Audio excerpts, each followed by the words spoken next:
I'm still standing in the Mystic Emporium, and the last time we've read the book Ruins of Camel Z, it was a long one about dwarven ruins in Morrowind. Now there are 3 left here that I need to read, so let's start with the second one. It's A Childrens Annoint. The Annuits paraphrased. The first one were brothers, Anu and Padame. They came into the void and time began. As Anu and Padame wandered the void, the interplay of light and darkness created Nier. Both Anu and Padame were amazed and delighted with her appearance, but she loved Anu, and Padame retreated from them in bitterness. Nier became pregnant, but before she gave birth, Padame returned, professing his love for Nier. She told him that she loved only Anu, and Padame beat her in rage. Anu returned, fought Padame, and cast him outside time. Nier gave birth to creation, but died from her injuries soon after. Anu, grieving, hid himself in the sun and slept. I think this is the start of the world in the Elder Scrolls, much like Adam and Eve from the Bible. Let's continue. Meanwhile, life sprang up on the 12 worlds of creation and flourished. After many ages, Padame was able to return to time. He saw creation and hated it. He swung his sword, shattering the 12 worlds in their alignment. Anu awoke and fought Padame again. The long and furious battle ended with Anu the victor. He cast aside the body of his brother, who he believed was dead, and attempted to save creation by forming the remnants of the 12 worlds into one, Nirn, the world of Tamriel. There we go. As he was doing so, Padame struck him through the chest with one last blow. Anu grappled with his brother and pulled them both outside of time forever. The blood of Padame became the Daedra. The blood of Anu became the stars. The mingled blood of both became the Daedra, hence their capacity for good and evil, and their greater affinity for earthly affairs than the Daedra, who have no connection to creation. On the world of Nirn all was chaos. The only survivors of the 12 worlds of creation were the Elnafei and the Hist. The Elnafei are the ancestors of Mer and Men. The Hist are the trees of Argonia. That's creative. Nirn originally was all land, with interspersed seas but no oceans. A large fragment of the Elnafei world landed on Nirn relatively intact, and the Elnafei living there were the ancestors of the Mer. These Elnafei fortified their borders from the chaos outside, hid their pocket of calm, and attempted to live on as before. Other Elnafei arrived on Nirn scattered amid the confused jumble of the shattered worlds, wandering and finding each other over the years. Eventually the wandering Elnafei found the hidden land of old Elnafei, and were amazed and joyful to find their kin living amid the splendor of ages past. The wandering Elnafei expected to be welcomed into the peaceful realm, but the old Elnafei looked on them as degenerates, fallen from their former glory. For whatever reason, war broke out and raged across the whole of Nirn. The old Elnafei retained their ancient power and knowledge, but the wanderers were more numerous and toughened by their long struggle to survive on Nirn. This war reshaped the face of Nirn, sinking much of the land beneath new oceans and leaving the lands as we know them, Tamriel, Akavir, Admora, and Yokuda. The old Elnafei realm, although ruined, became Tamriel. The remnants of the Wanderers were left divided on the 3 other continents. So I think the only continent handled by Bethesda and the Elder Scrolls is Tamriel. So there's so much more stuff that they could explore. Over many years, the Elnafei of Tamriel became the Mer, elves, the Dwemer, the deep ones, sometimes called dwarves, the Chimer, the changed ones, who later became the Dunmer, the dark or cursed ones, the dark elves, the Bosmer, the green or forest ones, the wood elves, and the Altmer, the elder or high ones, the high elves. On the other continents, the wandering Elnafei became the Men, the Nords of Admora, the Red Guards of Yokuda, and the Tseshi, what is that? A difficult word, Tseshi of Akavir. The Hist were bystanders in the Elnafei war, but most of their realm was destroyed as the war passed over it. A small corner of it survived to become Black Marsh in Tamriel, but most of their realm was sunk beneath the sea. Eventually, men returned to Tamriel.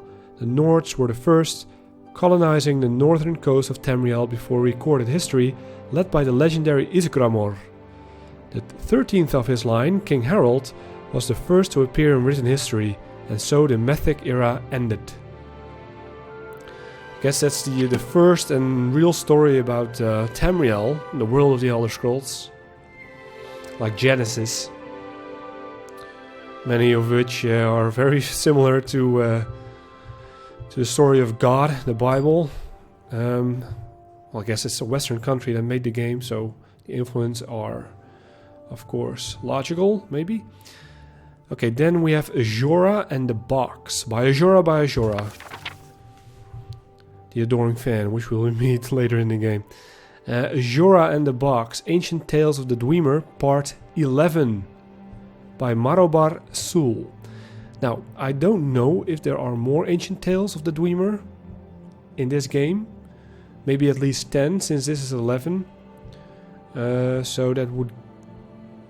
It would mean that I would have to read the other books before this one, but let's just go ahead and read this one anyway, because I don't know if there are any more. So another dwarven tale. Nikulbar had enjoyed an adventurous youth, but had grown to be a very wise, very old dwemer who spent his life searching for the truth and dispelling superstitions. He invented much and created many theorems and logic structures that bore his name, but much of the world still puzzled him, and nothing was a greater enigma to him than the nature of the Aedra and the Daedra. Over the course of his research, he came to the conclusion that many of the gods were entirely fabricated by man and Mer. This one has the same theme. Nothing, however, was a greater question to Nikulbar than the limits of the divine power. Were the greater beings the masters of the entire world, or did the humbler creatures have the strength to forge their own destinies? As Nikulbar found himself nearing the end of his life, he felt he must understand this last basic truth. Among the sage's acquaintances was a holy Chimer priest named Athenic. When the priest was visiting Pthalak Sturams, Nikulbar told him what he intended to do, find the nature of divine power.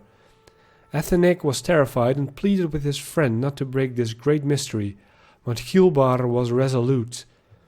Finally, the priest agreed to assist out of love for his friend, though he feared the results of this blasphemy. Athenic summoned Azura after the usual rituals by which the priest declared his faith in her powers, and Azura agreed to do no harm to him. Nikulbar and a dozen of his students entered the summoning chamber, carrying with them a large box. As we see you in our land, Azura, you are the goddess of the dusk and dawn, and all the mysteries therein, said Nikulbar, trying to appear as kindly as obsequious as he could be. It is said that your knowledge is absolute.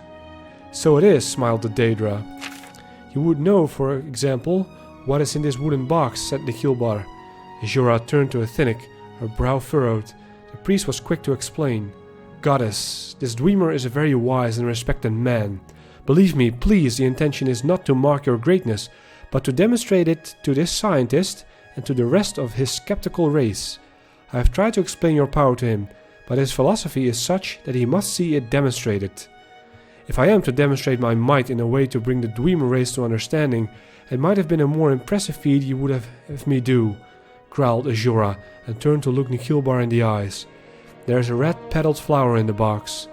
Nikulbar did not smile or frown. He simply opened the box and revealed to all that it was empty.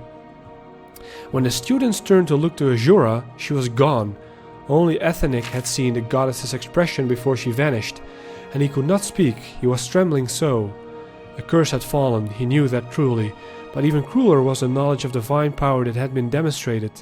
Nikulbar also looked pale, uncertain on his feet, but his face shone with not fear but bliss, the smile of a dwemer finding evidence for a truth only suspected. 2 of his students supported him, and 2 more supported the priest as they left the chamber.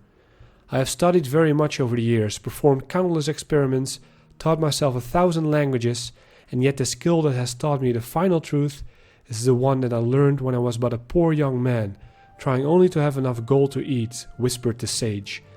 As he was escorted up the stairs to his bed, a red flower petal fell from the sleeve of his voluminous robe. Nikilbar died that night, a portrait of peace that comes from contented knowledge. Publisher's note. This is another tale whose origin is unmistakably Dwemer. Again, the words of some Aldmeri's translations are quite different, but the essence of the story is the same. The Dunmer have a similar tale about Nikilbar, but in the Dunmer version, Jorah recognizes the trick and refuses to answer the question. She slays the Dwemer present for their skepticism and curses the Dunmer for blasphemy. In the Aldmeri's versions, Jorah is tricked not by an empty box, but by a box containing a sphere which somehow became a flat square. Of course, the Aldmeri's versions, being a few steps closer to the original Dwemer, are much more difficult to understand.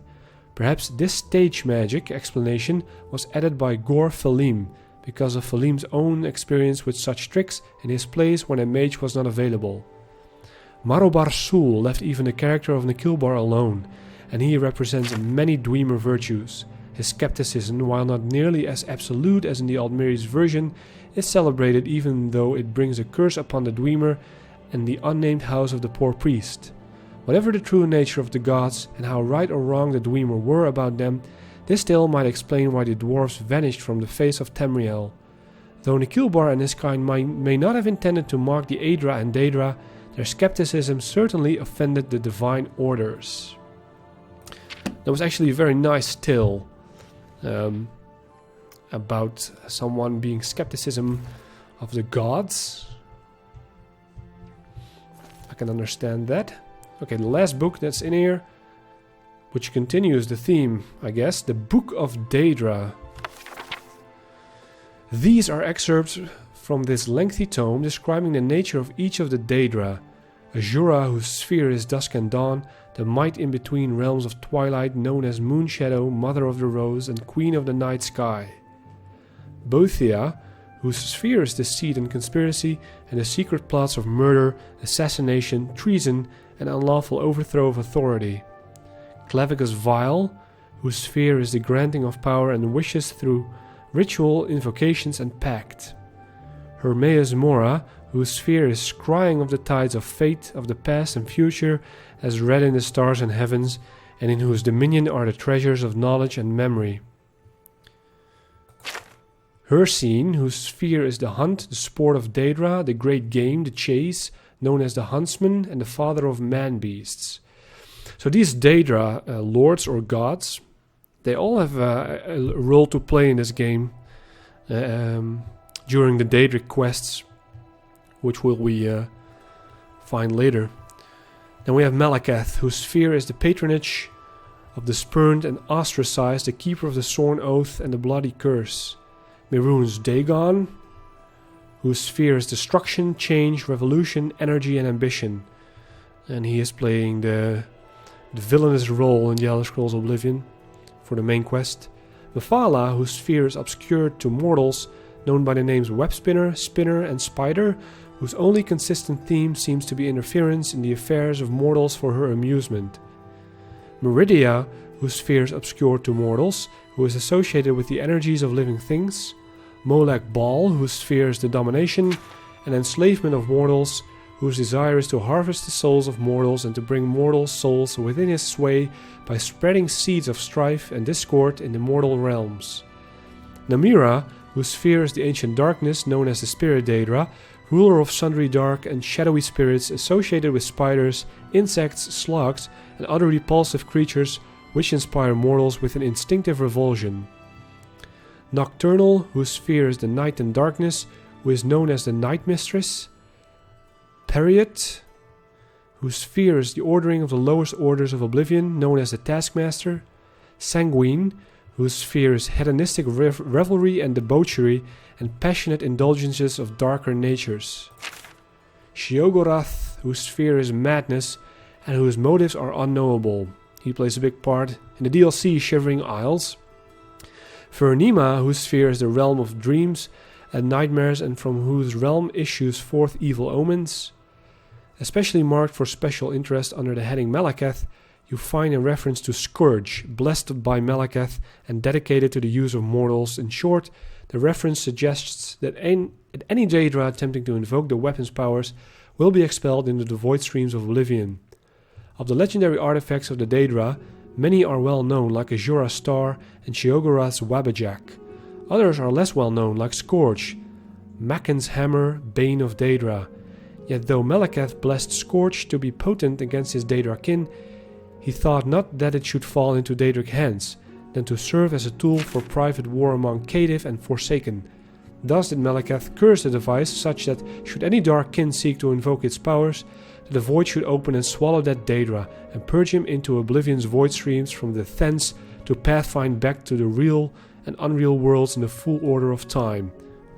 Well, I didn't understand any of that at this last part. But yeah, basically there are many items that are connected to the Daedric Lords, which some of them you can find in this game. Not all of them. Maybe it's good to steal this book. It's bad, I know, but since we have encounters with the Daedric princes later on, we might as well have the backstory if we want to. Okay, we're finally done reading, so let's head back to the shop. What is my money situation again? 826 gold. I can't buy anything from you. Thanks for letting me use your upper chamber, Calendale. I stole some stuff, but you don't need to worry about that. Not any valuables. Well, a Daedric book, but yeah, nothing so bad. Alright. What time is it? 12:30.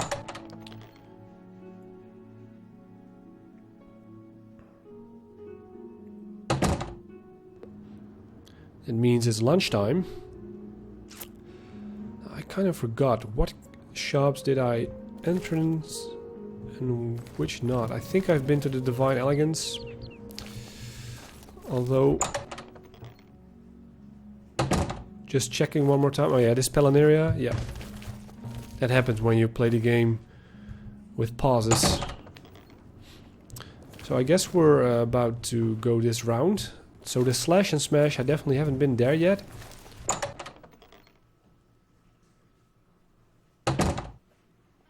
An orc. This must be a shop for warriors. So a shop for me. I don't have any money anymore at this point. Axes, warhammers, all kinds of stuff. And a lot of books as well. Let's talk to him first. Herbal Grow Orculk. Herbal Grow Orcle knows you need axes and blunt weapons. Big ones. So he makes them and sells them here. Slash and Smash, the big orc weapon shop. Big weapons for big heroes. Sure, you're big. What can you tell me about the city? Where else? You have to be here. This is the city. The big city. Why waste time in little places? Good point. Persuade, what do you barter? He also can repair stuff. For the right price, I can make any. Nothing to repair. I offer the finest goods and lowest prices in all Cyrodiil. He has a lot of weapons. Like I said, I don't have much money anymore. I only deal with one-handed swords. Like this, not a dagger though. Like the iron longsword, which I already have. He also has some armor, leather, and iron helmet. I have leather, he has leather boots. I have rough leather boots, doesn't make any difference really. And he has some repair hammers and lockpicks. I don't really need them. So goodbye for now. Later. Bye. Bye. A desk. The basement is locked.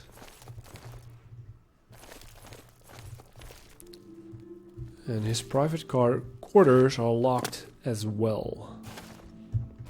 He has some leathery outfit, by the way. And his sweatpants doesn't really befit you. Alright, what are the books? Manual of Armor. Haven't read that one yet, I think, no? Mixed Unit Tactics. This is a new one. Alright, so 2 books to read. Let's read them and then move on. Alright, let's go.